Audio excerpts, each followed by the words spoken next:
ہم وہی کہیں گے جو ہمارا دین ہم کو بتاتا ہے، عمل کرو تو تمہارا بھلا ہے۔ یا ایھا الذین آمنوا صلوا علیہ وسلموا تسلیما اللہم صل علی سیدنا وشفیعنا وحبیبنا ومولانا محمد وبارک وسلم صلاۃ وسلاما علیک یا رسول اللہ صلی اللہ تعالی علیہ وسلم۔ یہ مختلف مقامات سے سوالات آئے ہوئے ہیں۔ علماء کرام فرماتے ہیں کہ کتب فقہ کا مطالعہ کرنا قیام اللیل سے بہتر ہے، یعنی شریعت کے مسائل جن کتابوں میں بیان کیے گئے ہیں ان کتابوں کو پڑھنا رات کی عبادت سے بھی بہتر ہے۔ اور امام محمد رحمۃ اللہ تعالیٰ علیہ بیان فرماتے ہیں انسان کو سب سے پہلے حلال و حرام اور شریعت کے احکام اور فقہ کے مسائل کا علم حاصل کرنا چاہیے، اس کے مقابلے میں دوسرے علوم کو ترجیح نہیں دینا چاہیے۔ اور ایک روایت میں ہے کہ قیامت کے دن بندوں سے ہر چیز کے بارے میں سوال کیا جائے گا، لیکن جو علم نافع اللہ تک پہنچانے والا ہے اور اچھی نیت سے اخلاص عمل کے ساتھ نفس کی آفتوں سے بچتے ہوئے حاصل کیا جائے، قیامت کے بارے میں اس کے بارے میں قیامت کے دن کچھ بھی نہیں پوچھا جائے گا، کیونکہ یہ بھلائی ہی بھلائی ہے۔ اور اللہ کے رسول علیہ السلام نے ارشاد فرمایا قیامت کے دن اللہ تبارک و تعالیٰ بندوں کو اٹھائے گا، پھر علماء کرام کو اٹھا کر کے فرمائے گا اے علماء، میں نے تمہیں اپنا علم نہیں دیا مگر اس لیے کہ میں تمہیں جانتا تھا، اور میں نے تمہیں اپنا علم اس لیے نہیں دیا کہ میں تمہیں عذاب دوں، جاؤ میں نے تم سب کو بخش دیا۔ یعنی میں نے تم کو جو علم دیا تھا یہ میں نے تمہیں اسی لیے دیا تھا تاکہ میں تمہیں عذاب سے بچاؤں اور اپنی رحمتوں کے اندر داخل کر دوں۔ تو یہ علم دین بالخصوص شریعت کے مسائل کا علم حاصل کرنا یہ انسان کے اوپر بہت ہی لازم اور ضروری ہے۔ تو یہ سوالات مختلف مقامات سے کچھ آئے ہوئے ہیں، کچھ کے جوابات میں آج کی محفل میں آپ کے سامنے رکھتا ہوں۔ ایک صاحب کا یہ سوال ہے کہ ایک واقعہ بیان کیا جاتا ہے کہ جب اللہ کے رسول صلی اللہ تعالیٰ علیہ وسلم معراج پر تشریف لے جا رہے تھے تو وہاں پر سرکار غوث اعظم رضی اللہ تعالیٰ عنہ کی روح پاک بھی موجود تھی، اور سرکار غوث پاک کی روح پاک نے اللہ کے رسول صلی اللہ تعالیٰ علیہ وسلم سے ملاقات کی۔ کیا یہ بات صحیح ہے؟ ہاں، تفریح الخاطر میں اس طرح کی ایک روایت موجود ہے، اور اعلیٰ حضرت امام اہل سنت رضی اللہ تعالیٰ عنہ فرماتے ہیں کہ اس میں نہ تو عقلاً کوئی حرج ہے اور نہ شرعاً اس کے اندر کوئی قباحت ہے، اور بہت سارے مشائخ کے کلمات میں بھی اس کا ذکر موجود ہے۔ لہذا معراج کی رات میرے آقا صلی اللہ تعالیٰ علیہ وسلم سے غوث پاک رضی اللہ تعالیٰ عنہ کی روح پاک کی ملاقات یہ درست اور صحیح ہے، اس کے اندر کوئی حرج نہیں ہے، واللہ تعالیٰ اعلم۔ ایک صاحب کا یہ سوال ہے کہ کسی کو کامیاب دیکھ کر حسد کی وجہ سے ناحق بد دعا کرنا کیسا ہے؟ حسد کرنا حرام ہے۔ کسی شخص میں خوبی دیکھی تو دل میں یہ آرزو کہ یہ نعمت اس سے چلی جائے اور یہ نعمت مجھے مل جائے، اسے حسد کہتے ہیں۔ اور میرے آقا صلی اللہ تعالیٰ علیہ وسلم نے ارشاد فرمایا حسد نیکیوں کو اس طرح کھاتا ہے جس طرح آگ لکڑی کو کھاتی ہے۔ اگر آپ لکڑی کو آگ میں رکھ دیں گے تو لکڑی کا کیا حال ہوگا، ویسے اگر کوئی بندہ حسد کرتا ہے تو حسد کی وجہ سے اس کی نیکیوں کا بھی وہی حال ہو جاتا ہے۔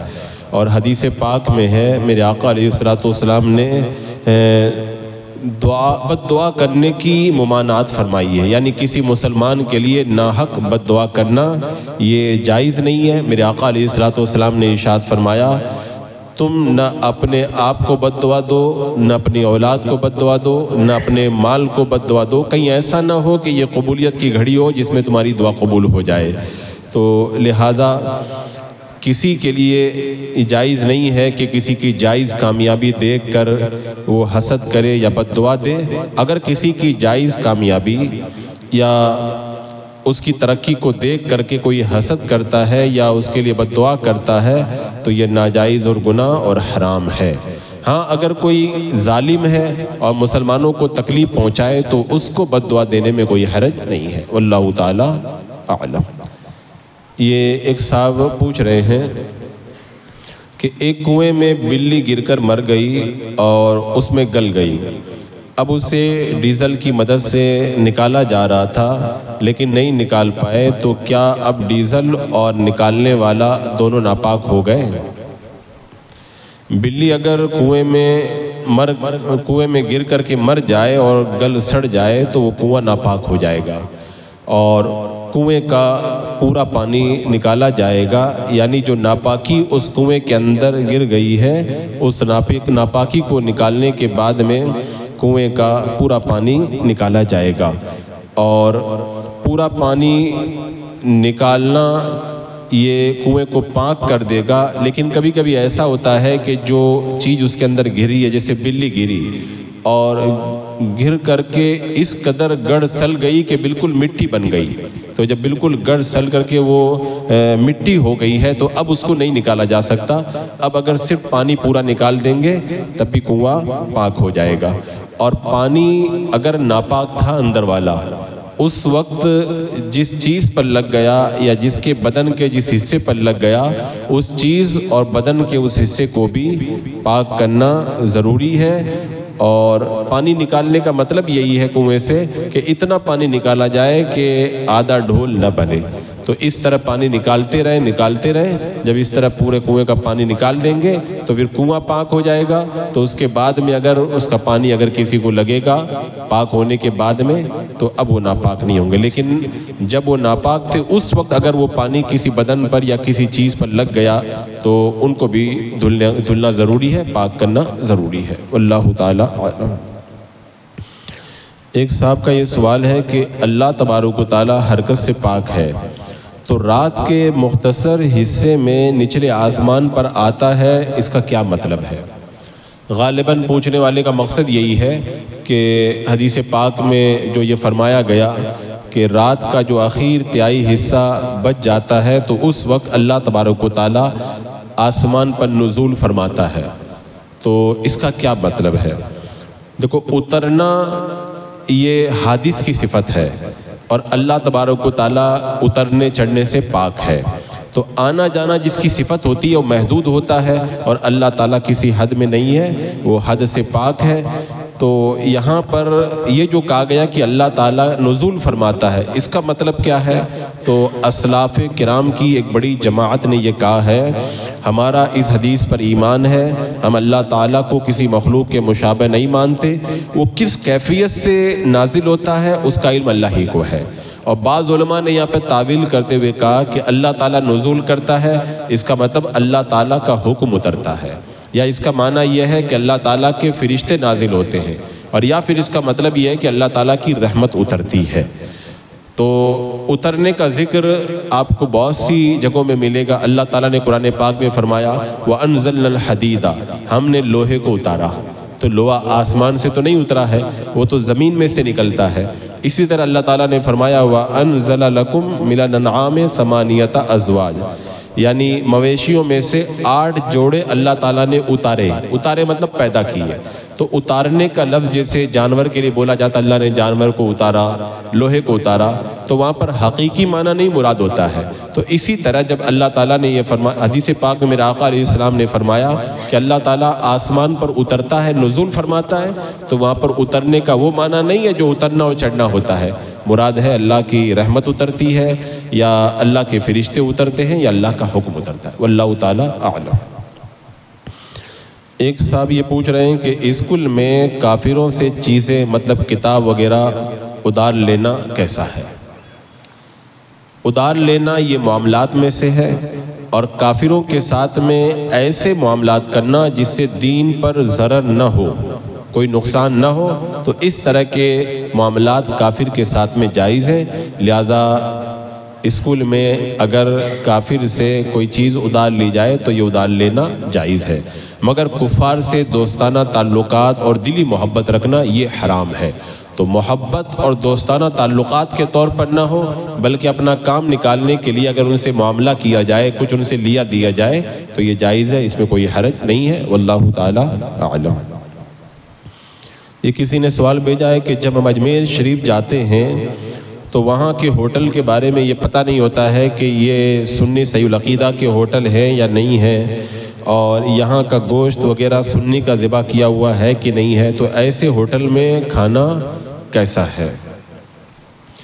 اجمیر شریف یا کسی بھی جگہ جہاں پر بدعقیدہ لوگ رہتے ہیں، اگر وہاں گوشت کھانا ہو تو معلوم کر لیا جائے، یا دلیل شرعی سے یقینی طور پر معلوم ہو جائے کہ یہ سنی صحیح العقیدہ کا ذبیحہ ہے اور مسلمان کی نگاہ سے غائب نہیں ہوا ہے تو کھایا جائے، اور جب تک شرعی ذبح معلوم نہ ہو تو کھانا جائز نہیں ہے۔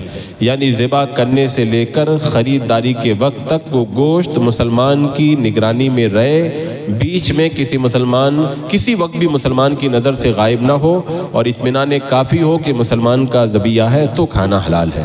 اور اگر ذبیحہ مسلمان کا نہیں ہے یا کسی وقت میں کافر کے قبضے میں مسلمان کی نظر سے غائب ہو گیا ہے، تب اس کو کھانا حلال نہیں ہے بلکہ حرام ہے، واللہ تعالی اعلم۔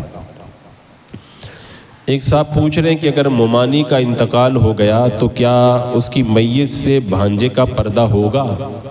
ممانی یعنی ماموں کی بیوی، تو بھانجے کے لیے ممانی غیر محرم ہے، تو جس طرح دوسرے غیر محرموں سے پردہ کرنا ضروری ہے، یوں ہی بھانجے اور ممانی کا بھی پردہ ضروری ہے، اور مردہ عورت کا چہرہ غیر محرم نہیں دیکھ سکتا، لہٰذا بھانجا اپنی ممانی کے انتقال کے بعد میں اس کا چہرہ بھی نہیں دیکھ سکتا، اللہ تعالی اعلم۔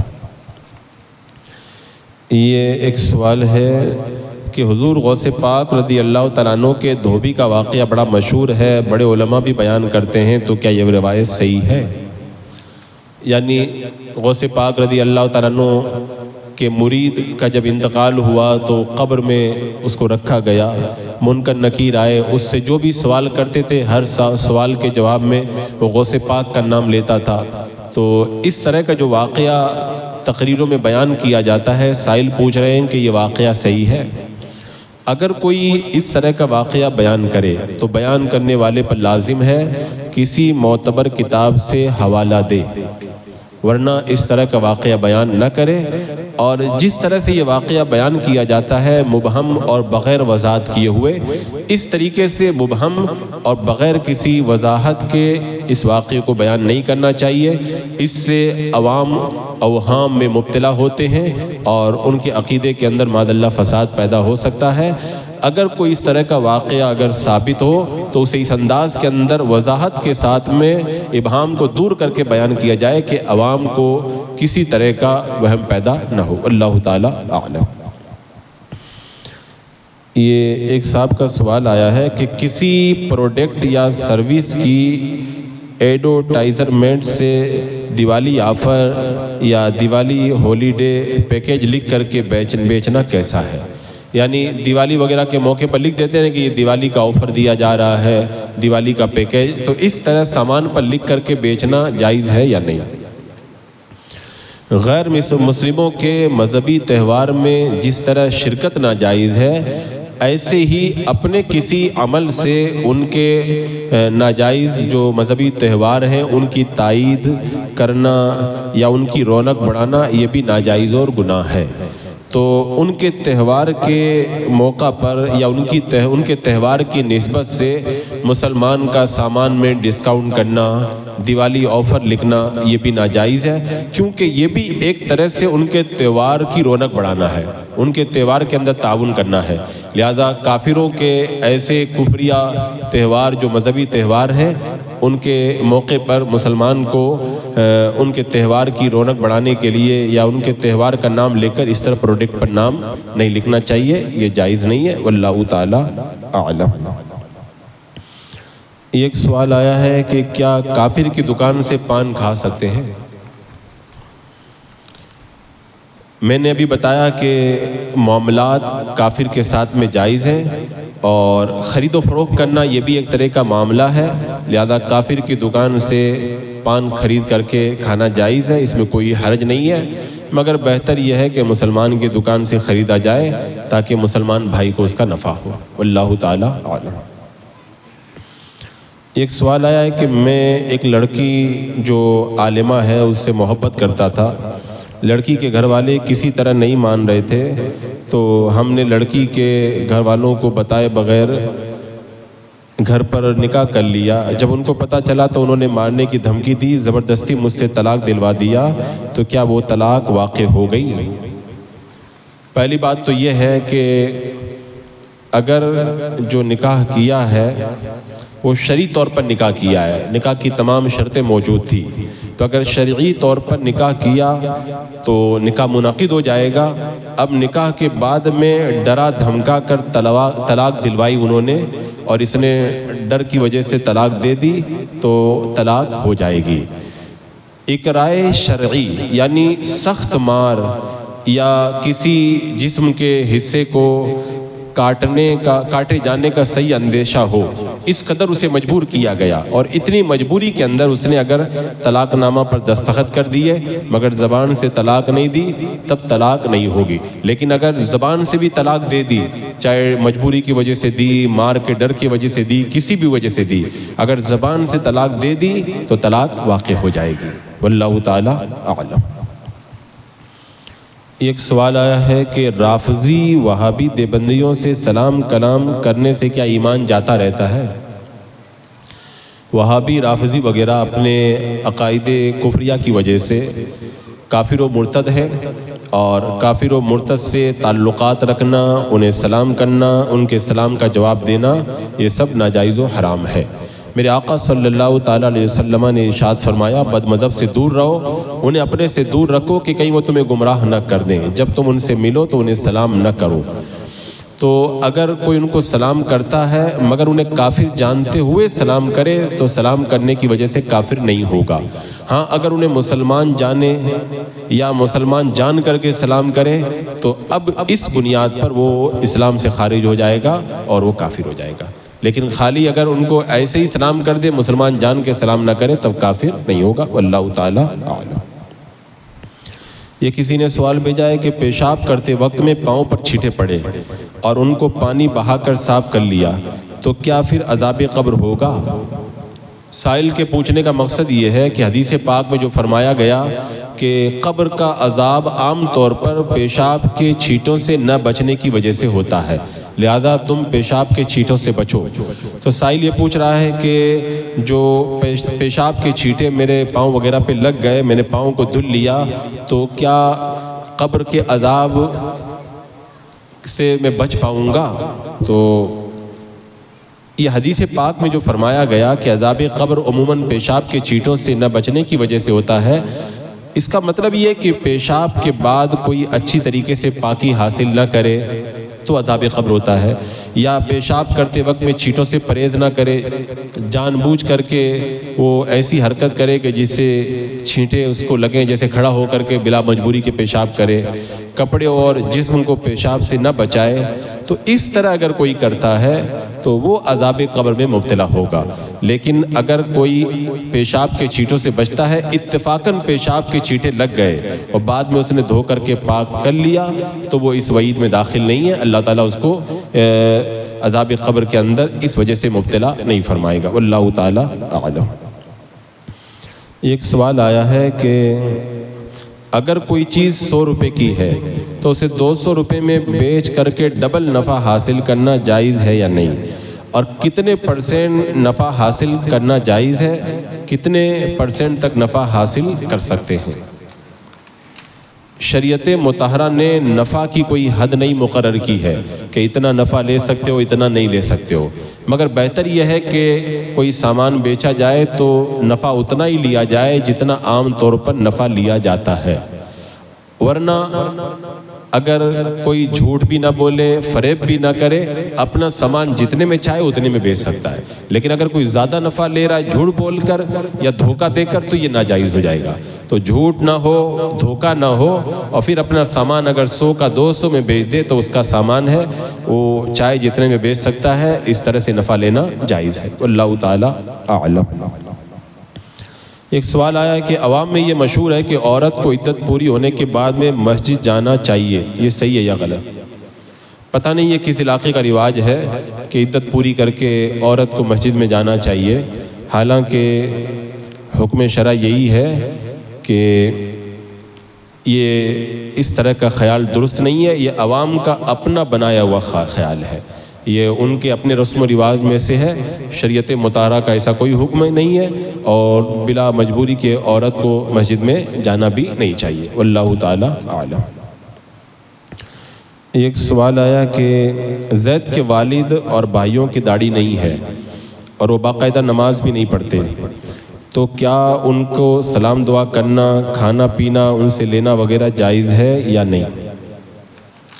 جو قصداً بلا عذر شرعی نماز ترک کرے، داڑھی منڈائے، وہ فاسق ہے، اور فاسق کو سلام کرنا جائز نہیں ہے. اگر وہ سلام کرے تو جواب دینا جائز ہے، لیکن اپنی طرف سے سلام کرنا جائز نہیں ہے. اور فاسق کے یہاں یا اس کے ساتھ میں کھانا پینا جائز ہے. فاسق کے گھر پہ کھانا یا اس کے ساتھ میں کھانا جائز ہے، لیکن عالم یا امام صاحب وغیرہ کو اس سے بھی پرہیز کرنا چاہیے تاکہ وہ توبہ کریں اور اپنے برے فعل سے باز آئیں. تو علماء کرام اور مقتدیٰ وغیرہ کو فاسقوں کے ساتھ میں کھانے پینے سے پرہیز کرنا چاہیے، ورنہ فاسق کے یہاں کھانا پینا جائز ہے. اور ان کو سلام نہ کیا جائے، سلام کرے تو ان کے سلام کا جواب دے سکتے ہیں. واللہ تعالی اعلم. ایک سوال آیا کہ سنیوں میں جو رافضیت عام ہے، کیا اسے صلح کلیت کہا جائے گا؟ دیکھو، سنی اور رافضیت اور صلح کلیت یہ سب الگ الگ چیزیں ہیں. جیسے سنی وہ ہے جو معنی علیہ و صحابی کا مصداق ہو، خلفائے راشدین کی افضلیت کا ترتیب خلافت کے مطابق اعتقاد رکھ کے صحابہ کا ذکر بھلائی سے کرے، ائمہ اربعہ میں سے کسی ایک کی تقلید کرے، باطل فرقوں سے دوری اختیار کرے، حسام الحرمین کے مطابق کافروں کے لیڈروں کو کافر مانے، وہ سنی ہے. اور صلح کلی وہ ہے جو کہ دیوبندی وہابی وغیرہ کو اچھا جانے، کسی کو برا نہ کہے، تو وہ صلح کلی ہے. اور رافضی وہ ہے جو صحابہ کرام کی مذمت کرے، ان کی کردار کشی کرے. تو یہ تینوں الگ الگ ہیں. ہاں، اگر کوئی نام کا سنی رافضیت کو صحیح مانے تو پھر وہ بھی صلح کلی ہے. اور آج کل جو بنام سنی رافضیوں کے طریقے پہ لوگ چل رہے ہیں، جیسے حضرت ابو بکر صدیق رضی اللہ تعالیٰ عنہ کی افضلیت کا انکار کر کے یہ کہتے ہیں کہ حضرت مولا علی سارے صحابہ میں سب سے افضل ہیں، یا حضرت امیر معاویہ کی گستاخی کرتے ہیں، تو وہ سنیت سے خارج اور گمراہ ہیں. یہ آدھے سنی اور آدھے رافضی جو ہوتے ہیں، اعلیٰ حضرت رضی اللہ تعالیٰ عنہ نے ان کو ایک نیا نام دیا ہے. ان کا نام رکھا ہے سن فضیہ، یعنی سنی کا سن آدھا سن ہو گیا اور رافضی کا فضی، تو دونوں کو ملا کر کے ان کا نام رکھ دیا سن فضیہ، جو آدھے رافضی اور آدھے سنی ہے. تو ان سے سخت پرہیز کرنا چاہیے، یہ بھی گمراہیت کے دلدل میں گرفتار ہے. واللہ تعالی اعلم. یہ ایک سوال آیا ہے کہ اگر مسجد میں امام صاحب جو قرآن پڑھتے ہیں وہ تجوید کے ساتھ نہیں پڑھتے، کہیں لفظ صحیح ادا کرتے ہیں، کہیں غلط پڑھتے ہیں، اور بیان میں اکثر غلط جملے بول جاتے ہیں، اور بعض تو کفریہ جملے بول جاتے ہیں. علماء کرام سے پوچھنے پر ہمیں پتہ چلا کہ وہ کفریہ جملے بول جاتے ہیں. تو جب ان سے کہا جاتا ہے تو کہتے ہیں کہ زبان پھسل جاتی ہے، اور ایسا بار بار ہوتا ہے. تو ایسے امام کے پیچھے نماز ہوگی یا نہیں ہوگی؟ اور اگر نہیں ہوگی تو جب تک دوسرا امام نہیں ملے کیا اس کے پیچھے جماعت کے ساتھ میں نماز پڑھ سکتے ہیں یا نہیں؟ اگر واقعی ایسا ہے جیسا بیان کیا گیا ہے، اگر یہ واقعہ صحیح ہے تو اس امام کے پیچھے نماز پڑھنا جائز نہیں. کہ تجوید کی ایسی غلطی کرنا جس سے لفظی غلط ہو جائے تو یہ تو بہت ممکن، اس کے اندر تو معنی کے فاسد ہونے کا قوی امکان ہے. تو جو خود غلط پڑھے اس کی خود کی اپنی نماز صحیح نہیں ہوگی تو اس کے پیچھے دوسروں کی نماز کیسے صحیح ہوگی؟ اور جو اکثر غلط جملے بلکہ کفریہ جملے تقریر میں بول جاتا ہے اور بعد میں کہتا ہے کہ زبان پھسل گئی، ایسے کو تقریر کرنا جائز نہیں، اور ایسے شخص کی تقریر سننا بھی جائز نہیں۔ لوگوں پر لازم ہے کہ کسی سنی صحیح العقیدہ، صحیح الطہارت، صحیح القرت، غیر فاسق ایک نیک امام کا تقرر کرے تاکہ لوگوں کی نمازیں خراب نہ ہو۔ اللہ تعالیٰ اعلم۔ ایک سوال کسی نے بھیجا ہے کہ روئے زمین پر سب سے پہلے حضرت آدم علیہ السلام آئے تو کوئی دین تھا ہی نہیں، تو ہندو وغیرہ یہ مذہب وغیرہ کیسے بن گئے؟ اب مذہب کیسے بن گئے اس سوال کا جواب دینے کے لیے تو پوری تقریر کرنا پڑے گا۔ ہندو مذہب بنا اس کی الگ تاریخ ہے، عیسائی مذہب کیسے بنا اس کی الگ تاریخ ہے، یہودیت کی الگ تاریخ ہے، تو سب مذاہب کی تاریخ جدا ہے۔ کون مذہب کب سے شروع ہوا اسے جاننے کے لیے آپ مذاہب کی ہسٹری پڑھیں، وہاں پر سارے مذاہب کی تاریخ آپ کو مل جائے گی۔ رہ گیا یہ سوال کہ ہندو مذہب وغیرہ بت پرستی وغیرہ کیسے شروع ہوئی، تو بت پرستی کے حوالے سے اس سے پہلے بھی میں نے بتایا تھا، حضرت ادریس علیہ السلام کے آسمانوں پر اٹھائے جانے کے بعد میں دھیرے دھیرے بت پرستی شروع ہوئی ہے۔ یعنی ود، سواع، یغوث، یعوق، یہ جو ہے وہ ان کے نام سے انہوں نے پوجا شروع کی تھی۔ قرآن میں اللہ تبارک و تعالیٰ نے ان کا نام ذکر کیا ہے، اور حضرت عبداللہ ابن عباس رضی اللہ تعالیٰ عنہما فرماتے ہیں کہ نوح علیہ السلام کی قوم کے نیک لوگوں کے یہ نام ہے۔ ان کا جب انتقال ہو گیا تو شیطان نے آ کر کے کہا کہ بڑے نیک لوگ تھے وہ چلے گئے، تم لوگ ان کا پتلا بنا کر کے رکھ لو۔ اب انہوں نے محبت میں بنا کے رکھ لیا، پوجا نہیں کرتے تھے۔ اب وہ نسل چلی گئی، دوسری نسل آئی، شیطان پھر آیا، کہنے لگا کہ یہ بڑے نیک لوگ تھے، تم لوگ ان کی پوجا کرو۔ اب ان کو پوجا کرانا شروع کر دیا۔ اس طرح دنیا کے اندر بت پرستی کا آغاز ہوا۔ تو بت پرستی اس طرح سے شروع ہوئی۔ تو الگ الگ مذاہب کی الگ الگ تاریخ ہے۔ اب مذاہب عالم کی تاریخ پڑھیں، آپ کو پتہ چل جائے گا کہ سارے مذاہب کیسے شروع ہوئے۔ اللہ تعالیٰ عالم۔ یہ سوال آیا ہے کہ کیا حالت حیض میں دلائل الخیرات شریف پڑھ سکتے ہیں، اور کیا اس حالت میں پڑھا ہوا درود پاک ہدیہ کیا جا سکتا ہے؟ اس حالت میں درود پاک اور دعائیں پڑھنے میں کوئی حرج نہیں ہے، لیکن بہتر یہی ہے کہ وضو کر کے پڑھیں یا کلی کر کے پڑھیں، اور جب ان کو پڑھنا جائز ہے تو جو آپ نے پڑھا اس کا ثواب آپ کو مل گیا، اور جو ثواب آپ کو ملا ہے آپ اس کا ثواب ہدیہ بھی کر سکتے ہیں۔ اللہ تعالیٰ اعلم۔ یہ کسی نے پوچھا میرے پاس 2 احرام ہیں، کیا میں دوسرا احرام کسی کو عمرہ کرنے کے لیے دے سکتا ہوں؟ بالکل دے سکتے ہیں، اس لیے کہ وہ احرام کی چادر وہ بھی ایک کپڑا ہے، اور پاک کپڑا احرام باندھ کر کے جو بھی حج اور عمرہ کرے تو یہ جائز اور درست ہے، لہذا کسی بھی عمرہ کرنے والے کو احرام کی چادر دی جا سکتی ہے، اس میں کوئی حرج نہیں ہے۔ واللہ تعالی اعلم۔ یہ کسی نے پوچھا ہے کہ ساڑی اور نائٹی پہننا کیسا ہے؟ اسلام میں کسی خاص وضع کا لباس لازم نہیں ہے، اس کے لیے قاعدہ یہ ہے کہ لباس شریعت کے اندر منع نہ ہو، جیسے ریشم کا کپڑا منع ہے، اور دوسری شرط یہ ہے کہ سطر کا کام دیتا ہو، یعنی جس حصے کو چھپانا ضروری ہے اتنا حصہ چھپ جاتا ہو کپڑے میں، اور تیسری بات یہ ضروری ہے کہ کافروں اور فاسقوں کی وضع نہ ہو، یعنی کافر اور فاسق جیسا کپڑا پہنتے ہیں ویسا نہ ہو۔ تو جو لباس ان شرطوں کے مطابق ہو اس کو پہننا جائز ہے۔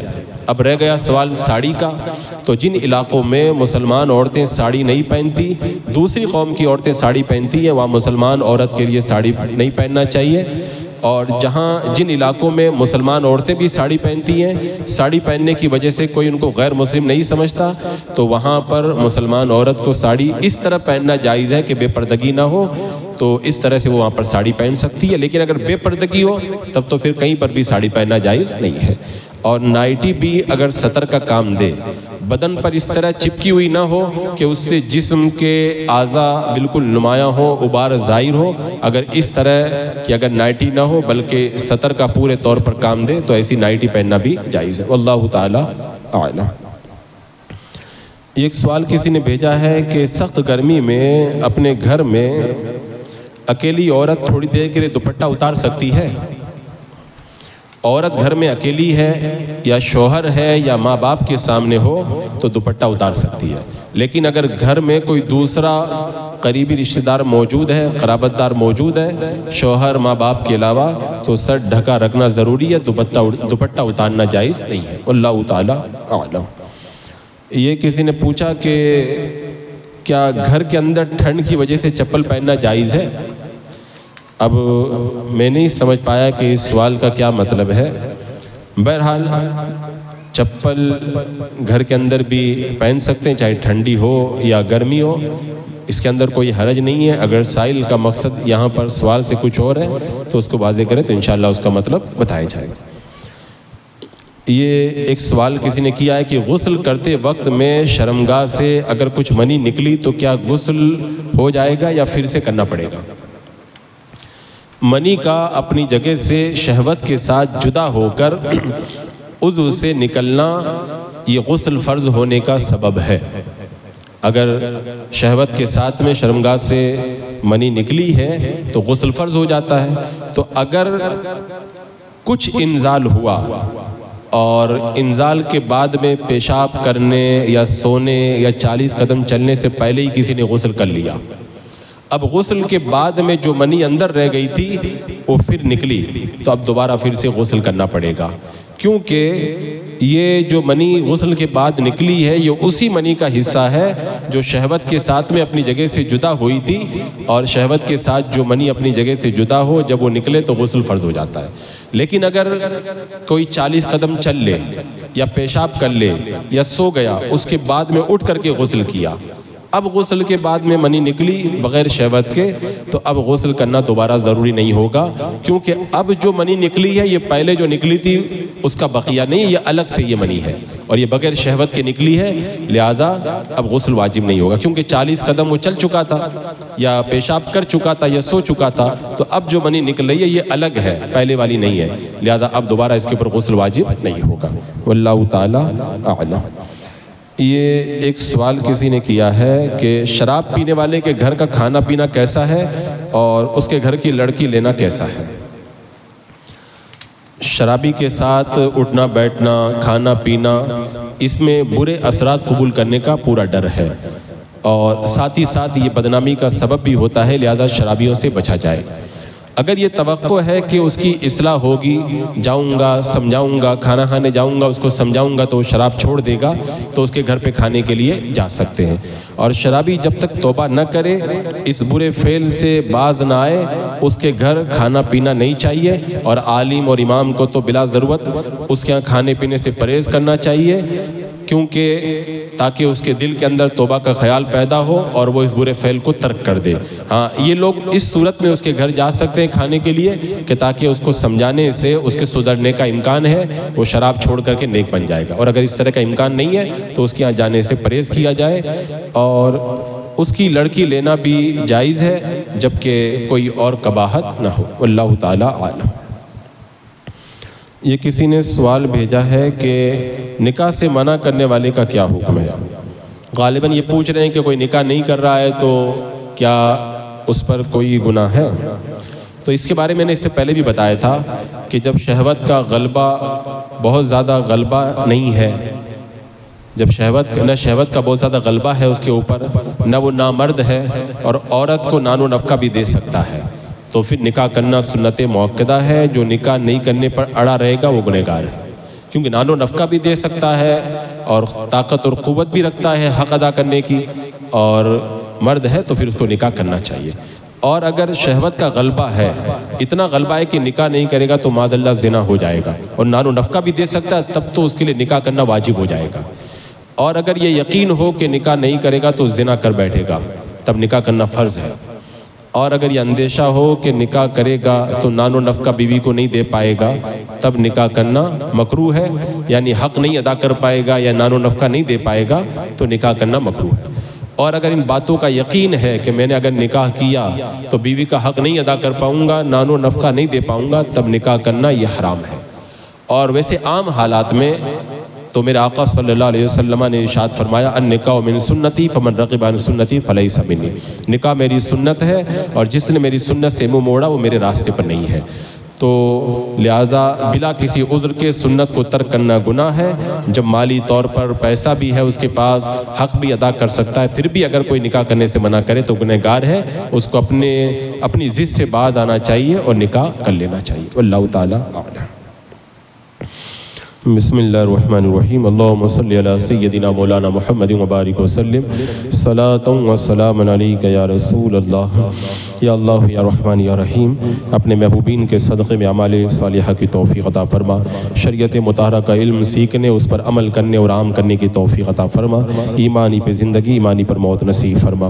ربنا تقبل منا انک انت السمیع العلیم وتب علینا انک انت التواب الرحیم۔ ان اللہ وملائکتہ یصلون علی النبی یا ایھا الذین آمنوا صلوا علیہ وسلموا تسلیما۔ اللہم صلی علی سیدنا وشفیعنا وحبیبنا ومولانا محمد وبارک وسلم صلاۃ و سلام علیک یا رسول اللہ۔ سبحان ربک رب العزۃ عما یصفون وسلام علی المرسلین والحمد للہ۔